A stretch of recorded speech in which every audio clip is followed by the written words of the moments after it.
Stratton with Ears of Experience. My website and email is right here at the bottom, so please like my Facebook page for all up-to-date Disney information and contact me for all of your Disney vacation planning needs. Today I wanted to talk to you all about Disney Paris. Now my family and I just got back from a week-long vacation there and we had a phenomenal time. However, there were several details that I really wanted to explain to my clients, and I get asked hundreds and hundreds of questions about Disneyland Paris, especially living here in Europe, because it's so convenient for us to go there and it's kind of a little taste of home, so definitely can't complain about that. But I wanted to definitely go in depth about the park, especially right now because there's some serious renovations going on, so I want to be sure that you know about it. First, I want to go into detail about just the park in general. A couple kind of important notes that may be important for you or your family to know about. First and foremost, the big elephant in the room that everyone knows, the renovations. Pretty much, I would say, half of the park is currently closed. This is set to happen until April of 2017, so this next April. That's a really important date, actually, because that will be the 25th anniversary of Disney Paris, which is a really, really big deal. So the reason for all the renovations and all of the ride closures is because they're breaking them down, renovating, making everything absolutely perfect for their grand reopening. Now, what does that mean for you? Well, a couple different things, and it definitely depends on why you are going to Disney and the age of children, if any, that you are going to Disney with. Because the ride closures are mostly more of the thrill rides.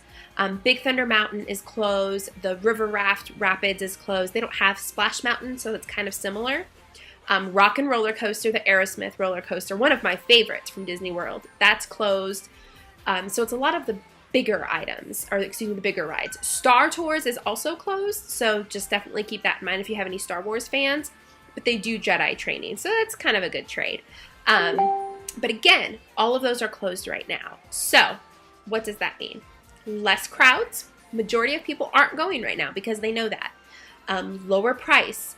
Now, I don't know what the price of the admission was to the park before the renovation started. However, I can promise you that the second the renovations are over and the park is sparkling and shining from all this new 25th anniversary stuff, the prices will increase. So, if budget is very, very, very important to you and you only have a limited amount of dollars to spend and you don't want to go on those other rides anyway, it may be a perfect time to go ahead and go to the park. So, keep that in mind and definitely check online for the closed rides. They're set to go in kind of a schedule, so they won't have all of them closed at one time. They're going to rotate them. So I do keep an updated list on my Facebook page. Again, check it out right here. And you can go to my notes section, and I have all of the ride closures there. So that's very important. Want to be sure that you know that. My family, we are not going to go back until the renovations are over. We're going to wait until next Christmas, December 2017, because I just want to see the park in all its Christmas glory, so that's going to be my Christmas present to myself. But again, it just depends on what's important to your family. Like I said, low crowds, so sometimes that's worth it in and of itself. Also very important, again, I tell you this all the time, I know you're sick of hearing it, but we are in Europe. Europe is different, it is a different culture, and it's a different way of life. With that said, smoking is allowed pretty much everywhere in the park. There were plenty of times we were walking down Main Street and someone was standing in front of us actively smoking. It's Europe and everyone smokes. I mean, I'm not even joking. There's so many people that smoke. So it's just how it is. However, you cannot buy tobacco in the parks. That is still a Disney regulation. They don't allow it at all. So if you need to buy tobacco, cigarettes, or chewing tobacco, you have to actually go outside of the park through security, and you'll have to go into the main metro station that's right there in front of Disney. So it's not a part of Disney, it's actually on the outside. Also, again, very different from Europe to here, is alcohol is pretty much everywhere on premises. Anytime that I went up to a counter to get a coffee, my husband was getting a beer. So it's everywhere. I know Disney World, we all kind of had our circle of the areas where we could buy alcohol in the parks. Let's be real. It's a family vacation. You kind of may need a drink sometimes. But there, you don't have to worry about that. I mean, you could buy a drink anywhere. Beers are way cheaper than the mixed drinks, so if you like beer, hopefully that'll be a better option for you. Beers are about €5, mixed drinks are over €10, so it's a lot more affordable to go ahead and just buy beers there in the park. Also, I mentioned just briefly a second ago, security. Everyone's concerned about security right now, and I cannot tell you enough that it is extremely safe at the parks. At the lodge, even to enter the parking garage. All bags are actually x-rayed. So not just looked at and sifted through, they go through an x-ray machine just like they do at the airports. You then go through a metal detector. They search anything else on you, pockets or anything like that. So please don't be worried about safety because they are definitely taking it to heart. There were 2 or 3 occasions during our week-long stay that I saw the French military walking around with dogs, and they were very, very, very secure. So please don't worry about that. Safety should not be a concern for you at all as far as Disneyland's concerned. Okay, so Disneyland Paris consists of 2 parks and Disney Village, which would be downtown Disney or Disney Springs, depending on the Disney location you're familiar with. I want to again stress, this is Europe, it's different. Please do not go to Disney Paris expecting an experience like you had at Disney World. They are different. They're 2 different locations, 2 different cultures, and they all offer their own special and unique traits. So please go into it open-minded. Disneyland Paris is much smaller. I would compare it to Disneyland, the Disneyland Park itself. The Walt Studios Park is half the size of California Adventure, maybe 3/4 the size of Hollywood Studios at Florida. So it is small as well. And Disney Village, the first place I'm going to talk about, that is the Disney Springs or downtown Disney area. That is extremely small. I was actually kind of surprised with how small it was. But it definitely has a lot of the conveniences and things we're used to seeing in America, which was kind of nice. So right in front of Disney Village is a beautiful lake called Mickey Lake. And they have a wonderful hot air balloon ride. That is an additional charge. I believe it was €6 per person. But you can pay and you can go up in that, and it's spectacular views, absolutely stunning. And you can actually see almost all of Paris. It's beautiful, absolutely beautiful. You cannot see the Eiffel Tower. Sorry, we're a little bit too far outside of Paris for that, but it's still beautiful in and of itself. When you go around the corner, you'll have Cafe Mickey, which is Disney Paris's version of Chef Mickey.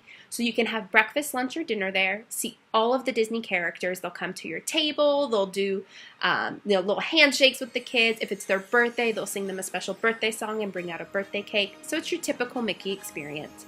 There's also a Rainforest Cafe, which I was kind of excited to see because I remember that from back home. And I knew my kids would love it. They just love the experience itself. The food, meh. I mean, it's Rainforest Cafe. You wouldn't really go there for the amazing food. It's more of the experience. The kids loved seeing the animals and everything light up. So it was still really fun. We had a great time. There is also a Starbucks. No You Are Here mugs for this park. I was really disappointed. That's actually something I collect. I love getting You Are Here mugs from all the different places we travel. And sadly, they don't have their own.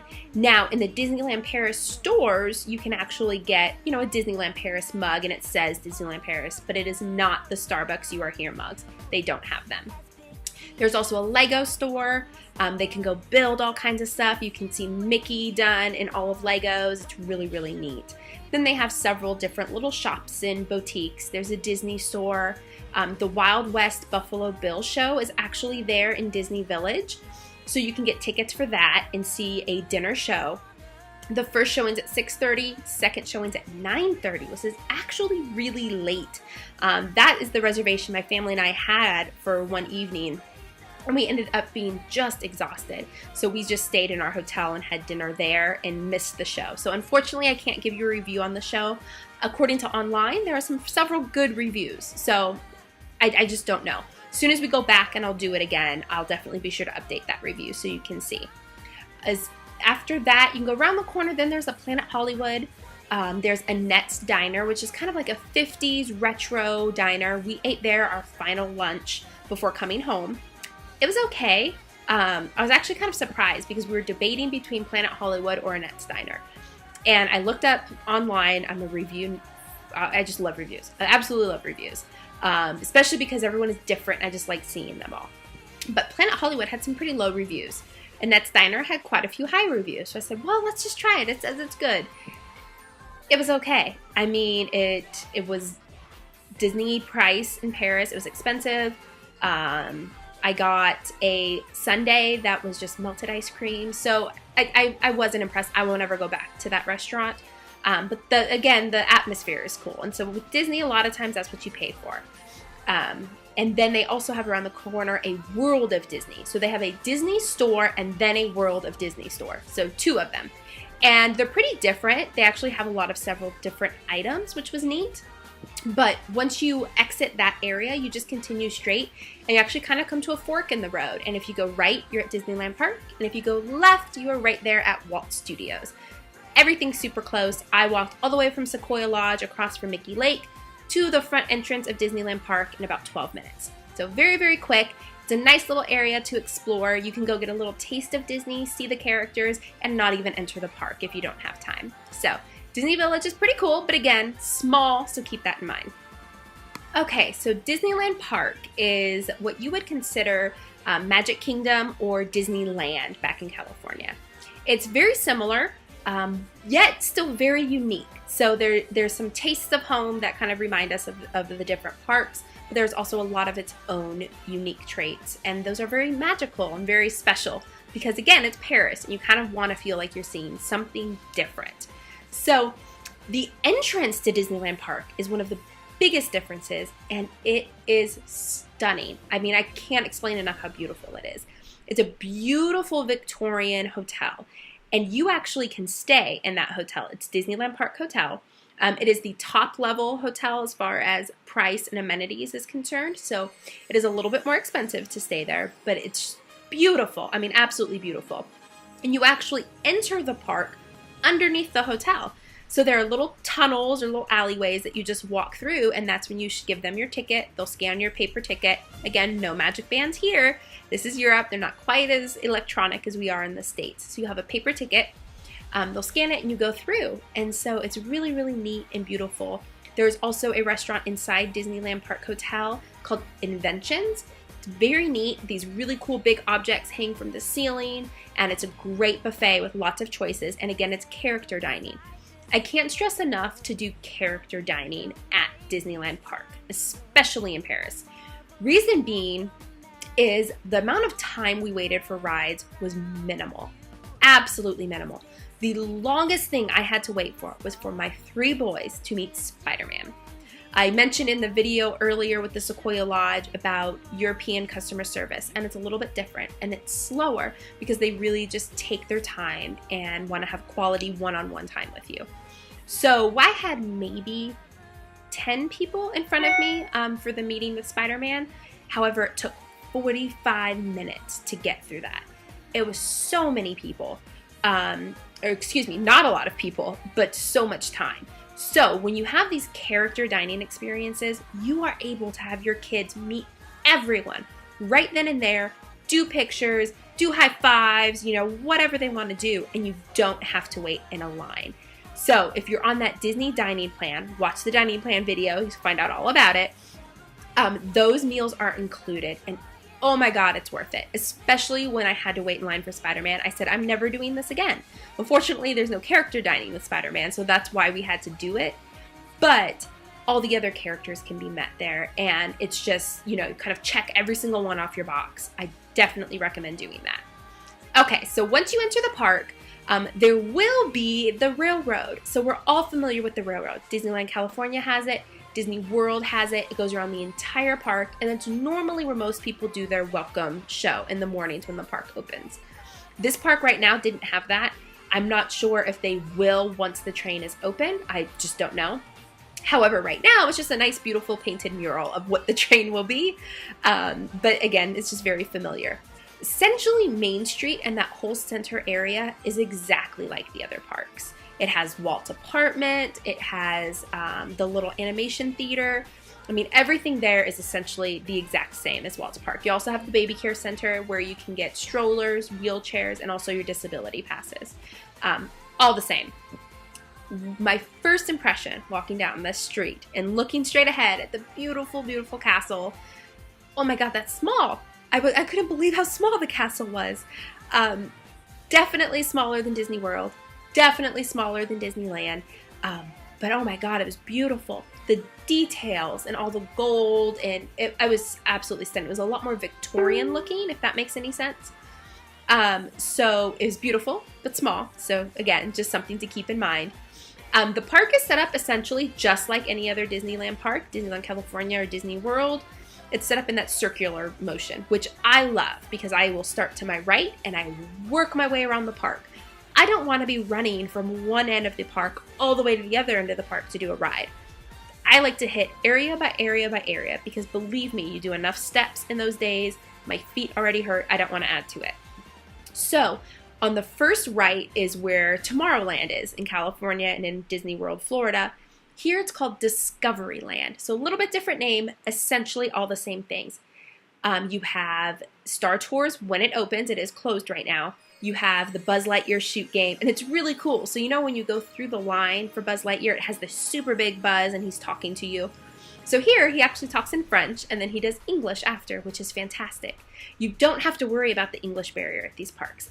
Everyone speaks multiple languages. We had one waiter that spouted to us in English, talked to someone else in French, talked to someone else in Spanish. Don't worry about that. Everything is bilingual, so don't ever stress about that. So you have the Buzz Lightyear ride. You also have Autopia, which is at Disney World. So that was definitely a familiar thing. You have the submarine. You have Jedi training. This is where the big difference is. At Florida, you have to go to Hollywood Studios for that. Here it is at Disneyland. Sign-ups for Jedi training open at 10:30. Sign-ups were full by 10:50. And this is a slow crowd time. I mean, we weren't during low crowds before school was out in the middle of the week. Full. So if you want to do Jedi training, the first thing you need to do when you get to the park is immediately run over there and sign up. Now, that is also where the performance of it will be. So it's all just in that centralized area in Discoveryland. Huge note that I want to talk about, Space Mountain. We all love Space Mountain. It's a classic. I walked up to it. It's beautiful, a lot more futuristic. So Discoveryland here just seems way more futuristic than the one in Florida and California. However, I was very shocked to see you had to be about 6 inches taller to ride this ride. Now at Florida, both of my boys, my 2 older ones, were completely tall enough to be able to ride it. This one, about 6 inches taller. And I thought, well, maybe, they just have different safety regulations or something. So my husband and I did rider swap, and that is where one parent can go ahead and go on a ride. The second parent meets them at the exit, and then they stay with the kid, and then they get to go on the ride. So it's a great thing that Disneyland offers. This park is no different than the others, so parents can experience the fun rides too. So I went ahead and went on it first. Again, I'm a Space Mountain lover. I absolutely love it, and it just is so nostalgic for me. Oh my gosh, I wasn't prepared. There's a reason why you had to be 6 inches taller to ride that ride.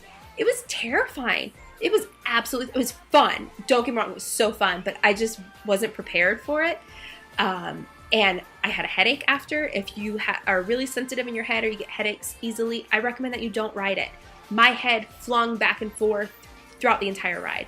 You do maybe 3 or 4 loops, corkscrews. It's even darker than the one in Florida. I mean, I couldn't see a thing.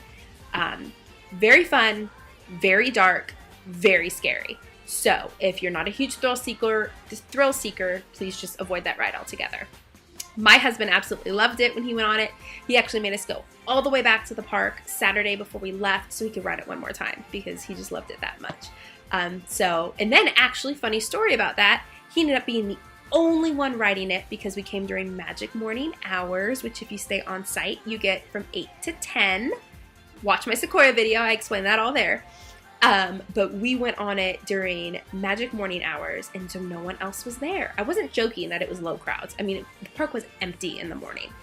And so he was the only one. And then when he got off, it happened to be closer to 10 o'clock, so the park opened for everyone else. And all of a sudden the ride broke. So I keep joking that he broke Space Mountain. I have no idea when it opened back up, but it was not running that day. But it was fun and scary.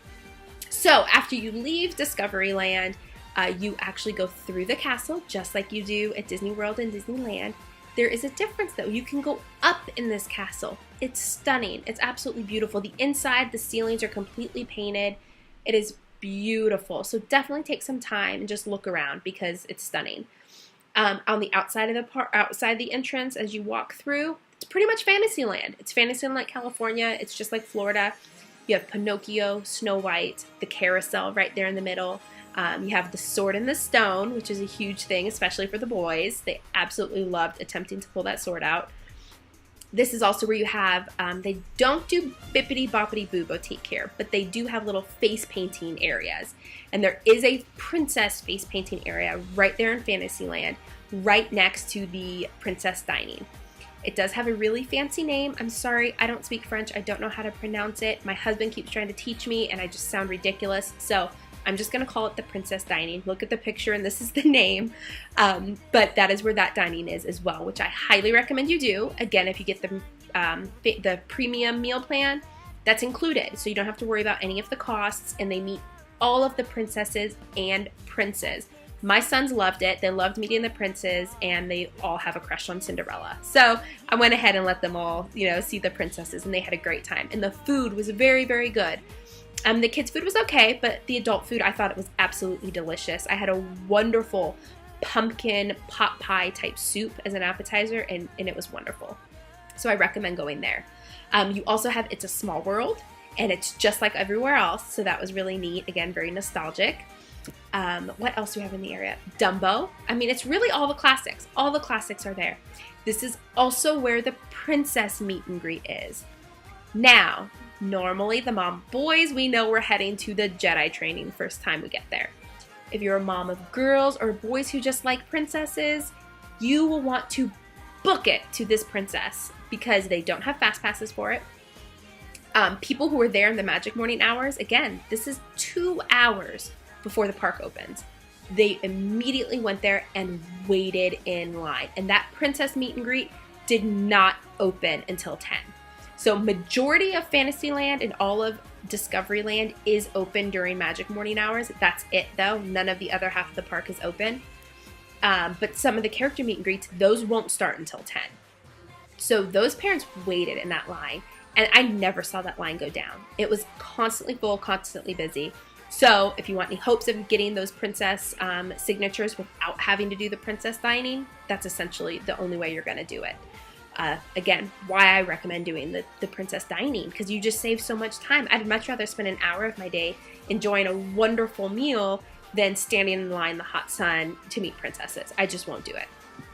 Right on the side of Fantasyland, you have Frontierland and Adventureland. Now, Adventureland is where you have your kind of typical rides that we had back home. We have the Pirates of the Caribbean. Pirates of the Caribbean here in Paris is a lot darker. I just mean in light. It's just way more dark. A lot more ghostly and ghoulish. It's kind of scary. It has 2 big drops instead of 1. You can see my 2-year-old was terrified, but he could still go on it, so it wasn't that bad. And there's no Jack Sparrow, just pirates. So it's fine. And there's also Blue Lagoon there, just like back home. I'm not sure of the menu or how the food was. We did not eat there, but Blue Lagoon is there as an option to eat. You also have Indiana Jones. Indiana Jones is significantly different than the States. It is not that family ride that you go through and the ball almost hits you. It's nothing like that. This is full roller coaster, flips, and corkscrews, just like Space Mountain. You have to be the same height. It's about 132 centimeters. So keep that in mind. That is a thrill seeker ride. There's also going to be there's a big pirate ship next to Pirates of the Caribbean that's in water.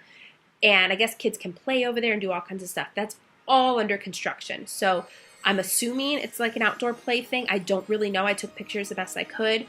But that's all completely under renovation. As you walk down to walk towards Frontierland, I had a really nice surprise. It's not Dole Whip, it's Pineapple Whip, but about 8,000 miles from home. That's as close as you get, and I was so happy to see it. And it was delicious, absolutely delicious. I totally didn't share and may or may not had like 4 of them, but they're amazing. So definitely stop and get one there. And right next to the Pineapple Whip station is where you can meet Aladdin or the Genie, which is kind of a big deal because I know they got rid of Genie. Disneyland Park was the last one to have the Genie, and he just retired. So now he's here at Disney Paris. If you're a huge Genie fan, definitely stop right there and do the character meet and greet with him. Frontierland is also where Phantom Manor or Haunted Mansion is located. This one, again, like Pirates, it's a lot darker, a lot more scary, a lot more ghostly. My kids weren't scared, but they just love that kind of stuff anyway. But it is a little bit more on the darker side. So if your kids frighten easy or they don't like the dark, just stay away from that altogether. When it opens, that's where Big Thunder Mountain is, where the rafting ride is. I mean, essentially nothing else was in that area except for Frozen. If you want to see the Frozen live show, that is where you will go. It's awesome. It's maybe 20 minutes. My kids had a fantastic time. I had a fantastic time. We were all singing along together. I'll show a brief clip here and you can go ahead and check out the ridiculousness that is my family.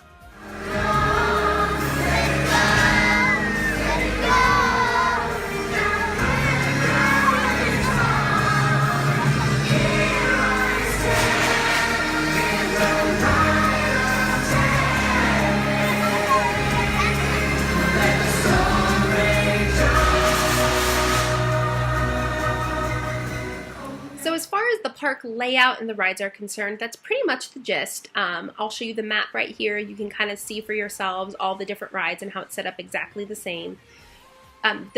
They do have a parade. The parade is at 5:30. Again, I don't know if these times will change in the winter, probably because it gets darker so much earlier. But there is a Frozen welcome parade where they just kind of drive by real quick in their little horse carriage and wave to everybody, and that maybe is 5 minutes long. The big parade's at 5:30.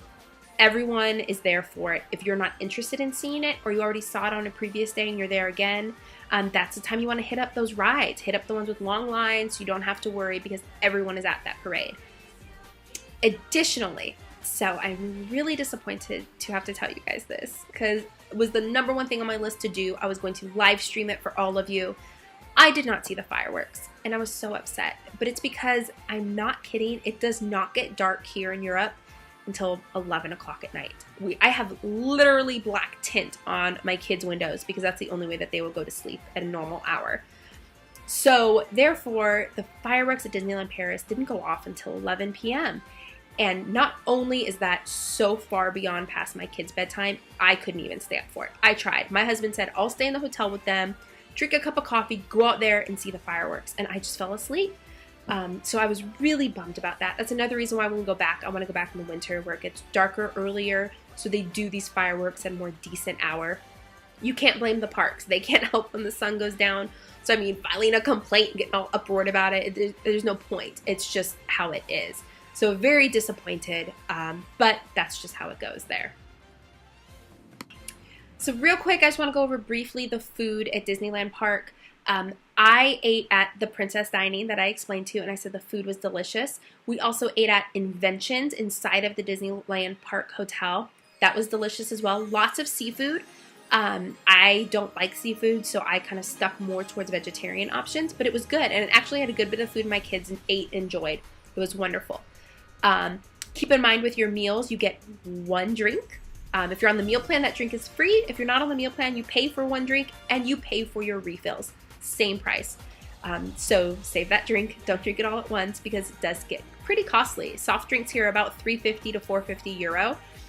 So it adds up very quick, especially when you're a family of multiple children. So keep that in mind. I recommend both of those restaurants. They were delicious. Blue Lagoon is another one that you can use on the dining plan, and that is there in Disneyland Park. I hope to go to that next time. I have heard very mixed reviews about the foods at the counter service type restaurants. I just didn't eat there, so I don't know. The food in the pictures looked very good. It looked as though at each counter service restaurant had different themes and different types of food. You know, you can go to Pizza Planet and get the pizza, or you can go to this, another stand and get like a chicken sandwich, and another one has something completely different. But I've heard that the food was not that great at those stands. So, it's up to you. You can try it and then just let me know, because that's the only way I find out these things is by customers telling me and then by me experiencing them myself. So Those I don't know, very mixed reviews on them. I hear they're not that great. So maybe just save your money, especially if you're staying on site, do the dining plan, and then just try the sit-down restaurants, because I really wasn't disappointed at all. To wrap up Disneyland Park, I want to just give you the brief synopsis of the main points right now. It opens at 10 a.m. for general public, closes at 11 p.m. for general public. Magic morning hours if you're staying at a Disneyland hotel. It has to be one of the Disney hotels. You can go in there between 8 and 10 in the morning. We rode every single ride in Fantasyland and in Discoveryland in those 2 hours. So the rest of the day we spent at the other two lands. We ate lunch and we're done by 1 o'clock with every single ride. Again, keep in mind that we had maybe half the rides closed. If the rides that were closed were open, we probably would have filled the day a little bit more till time for the parade. So it is doable. You go with a park plan, which is what I do for you. You don't have to worry about any of that. I tell you what rides to go on, what time to sign up for Jedi training, when to go to the princesses. I tell you all of that. You don't have to worry about doing that. And again, my services are free, so why not just take the stress out of planning? So now we will go ahead and talk about Walt Studios. Okay, so Walt Studios. It is pretty much right next door to Disneyland Park. It's just maybe a 2-minute walk, very close. This park also opens at 10 a.m. I did not know this next tidbit. I learned it the hard way, just like a lot of you. But they actually open the gates between 9:20 and 9:30. That's extremely, extremely, extremely important. And I'll tell you why in a bit. But keep that in mind in your head. If you're going to go to that park, be there at 9:30. Okay, so you enter the park, and it's really kind of like Hollywood Studios. You know, it's very movie set themed.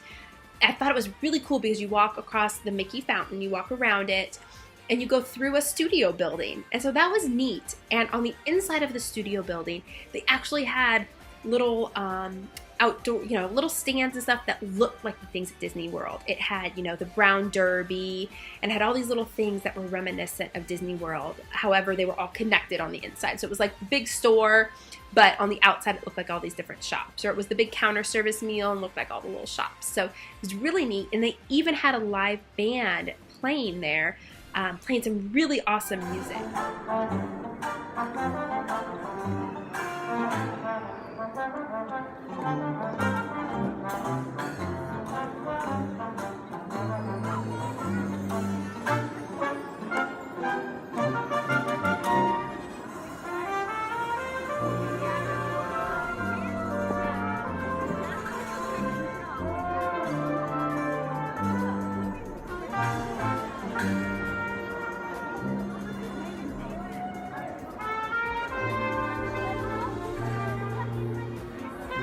That was extremely cool to see, and my kids loved it.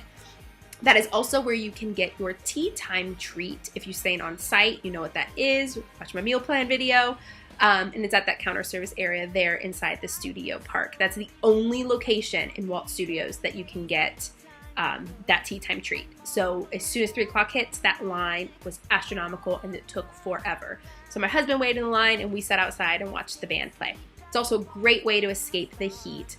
Europe isn't a fan of ACs, and so it gets really hot, and it was nice in there because it's darker. There aren't as many bright lights on you, and it's, enclosed. So it definitely was a lot cooler.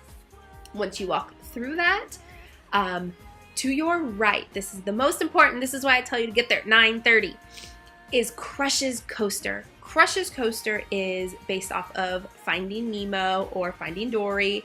It is the turtle Crush. Remember him from the movie? He's one of my favorites. But this whole ride is around him. You're inside of a little clamshell, and it's super cool. It's a little roller coaster. Kind of scary. The kids were surprised. It's set up like Space Mountain because it's all dark inside the building, so you can't see where you're going. It looks like you're underwater. It was very fun. I loved it. We did rider swap with that. The boys, I had to bribe them with lollipops to go on it again with me because they got scared doing it with their dad. But it was fun. This is, I would say, on even keel with the Ratatouille ride as far as popularity goes. What is so important is that this ride does not have Fast Pass. It is nothing like that. So what we ended up having to do was at 9:30, we got through those gates, and my husband just booked it, absolutely booked it, and got in line for Crush's Coaster because you can line up for the rides before 10 o'clock. They won't let you through the little turnstile to go in the line, but they'll let you start lining up. That is the only way you will get on this ride without waiting 75 minutes. My husband was maybe 10th person in line. While he did that with the two boys, I walked over to Ratatouille, which is just down the street, and got a fast pass for that ride. That is another one that's extremely, extremely popular. You will wait over an hour at any time of the day for that ride, so get a fast pass. He did Crush's Coasters with the boys. I took the baby, went and got our Ratatouille fast passes. By the time I came back, he was coming out of the roller coaster. Well, I got to see him do it and took a picture. Here it is. But after they came back through, I then went with the boys, after bribing with lollipops, back on Crush's Coaster. So we were both able to do it. And then our fast pass for Ratatouille was around noon, so that was fine. But those fast passes by maybe 11 o'clock, sold out, done. So your only choice was to wait in that line. Luckily, Europe really aren't, early risers out here, so you don't have to worry about waking up super early to get to the parks. But please, if you want to ride those two rides, you need to get there at 9:30. There's just no other choice to it. Also, what's kind of special about this park is right past Ratatouille Land, which is also where Bistro Chez Remy is, and it is the Ratatouille restaurant. If you've seen Ratatouille, it's one of my favorite movies because I am a total foodie. I used to own a bakery. It is my heart and my passion. And it is set up just like the little mouse restaurant inside Ratatouille. So when you walk in, it actually feels like you're tiny because, your umbrella to your table is an actual drink umbrella, or the flower, the big flower arrangement in the middle of the room is a salt and pepper shaker. So it was really, really neat. Very good food. The adult food I absolutely loved. The Ratatouille, phenomenal. Absolutely phenomenal. I can't say anything bad about it. The kids menu left a lot to be desired. The kids both got steak. It was completely well done, which is not the way any of us like our steak because it's just dry. They did not like that at all. So they ended up not really eating their dinner. But as far as the adult cuisine is concerned, I thought it was absolutely phenomenal. Right next to the Ratatouille area is Toy Story Land, which is really neat. They have a slinky ride that you can ride, and it kind of goes up and down and around and just in a circle, so it's really easy. I took the baby on it. We all went as a family, and it was fun. They also have a parachute drop where you kind of go up and it drops you down, more like a kid version of Tower of Terror, if you can envision that. The kids went on that with Jared, and they had a blast. Also, there is a RC racer ride, which was pretty shocking that it was kind of in a kids area. It's a lot more of an adult ride. You shoot up and then it shoots you through a loop and then goes backwards, and it was a little scary. So the boys didn't go on that. They actually weren't even tall enough. But my husband did, and he absolutely loved it. Around the corner from that is Tower of Terror. I have heard some terrible rumors that they're getting rid of Tower of Terror at Disney World, and I pray to God that that's wrong because it's one of my favorite rides. But that it still is here, and it's just like Walt Disney World. So really nothing different about it. And surprisingly very short lines. We waited 5 minutes. My 5-year-old went with me, and he acted so brave, and he tried so hard. And afterwards he told me he was so brave and he wasn't even scared. So I said, okay, we'll go again with Daddy. And he says, no, I told a fib. I cried. I don't want to do it again. So at least he went on it. Let's all face our fears. So that was fun. Right next to that, you actually have the Studio Tram Tour. That's a really fun one. It's a nice way to get out of the heat, get off your feet, rest. You get to go through, see some movie props, do a little movie experience. I won't give anything away, but it's fun. The kids had a blast, and it was a nice thing. What I like about Walt Studios Park is it seemed a lot more experience-based than ride-based. I had rides, don't get me wrong, but as far as experiences go, the shows and everything were a lot better. So they have the tram ride. They also have light camera action motor speedway show. They got rid of that at Disney World. So that was pretty amazing. That was a good 45-minute show. It was quite a long time. Again, it's under enclosed bleachers. Nice way to get out of the heat and rest your feet and just relax for a little bit. They let me take my coffee there. I was really excited because they made me throw it away at Frozen. So you can go ahead and take some food and drinks and just relax and watch the show. They also have an Armageddon ride, which is pretty exclusive to this park. It's completely themed off the movie. I say ride lightly. It's not really a ride. It's more of an experience. You go in, and then you're inside of a space station that is supposed to be being hit by meteorites, and you're trying to fix it. And the ending's a little bit scary, I'm not gonna lie. My kids grabbed onto my legs and screamed, but then the lights came on and it was over and everyone just starts laughing at each other. So that was fun. Again, another reason to get out of the heat. In that same area is where Rock and Roller Coaster is. It's the Aerosmith ride. I love it, one of my favorites, but it was closed, so I can't wait to go back and ride it and see, you know, the comparison between it there and at Disney World. But that is there in the area. And essentially that's pretty much it for Walt Studios. Again, it was kind of small. You do have the art animation studio, which is another thing they got rid of at Walt Disney World that they have there. So you can see all the drawings. You can actually learn how to draw a character yourself, and you know, an artist will sit there and show you. But it was fun. That's actually where you can get a lot of Star Wars memorabilia inside that studio that I mentioned when you first enter. Tons and tons of Star Wars stuff. Lightsabers. They even have some of the movie prop lightsabers, which were pretty cool. So definitely check that out. Walt Studios, you could probably be done by maybe 3 o'clock with everything. The rides there are a little bit better as far as thrill-seeking rides go. Like I said, the experiences are better. I found the crowds were a lot heavier at that park rather than Disneyland Park every single day for some reason. I'm not quite sure why, but the crowds were heavier. So again, get there early. Even if you're not an early riser, 9:30 is not that early. Get out there and hit the park early, and then you can, you know, hit up lunch, and by the time lunch is done, you can go across to Disneyland Park, see the parade, and kind of make it a full experience. Now, how long should you stay at the parks?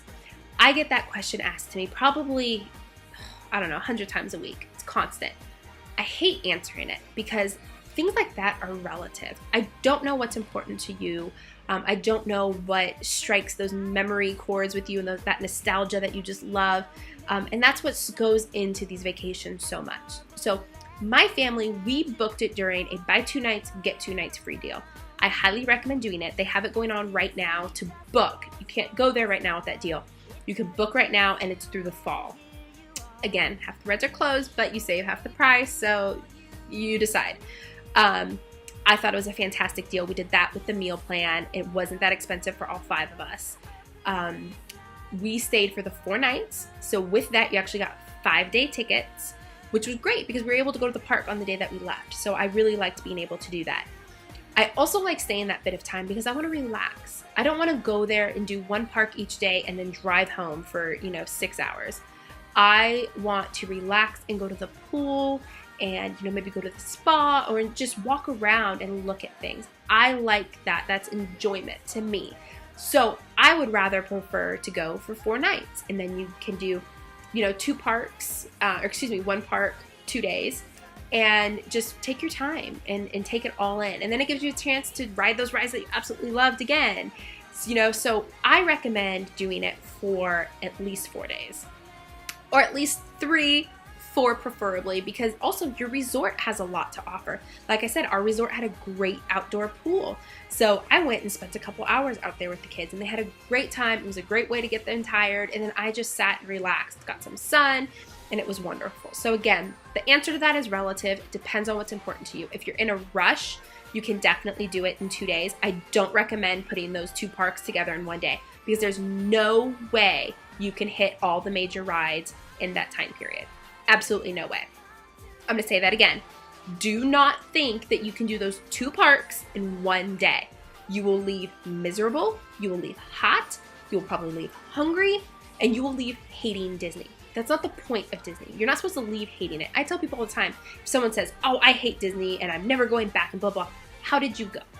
Did you go with a plan? Did you go knowing what to expect? Did you go with dining reservations? Did you go having all these things planned out for you?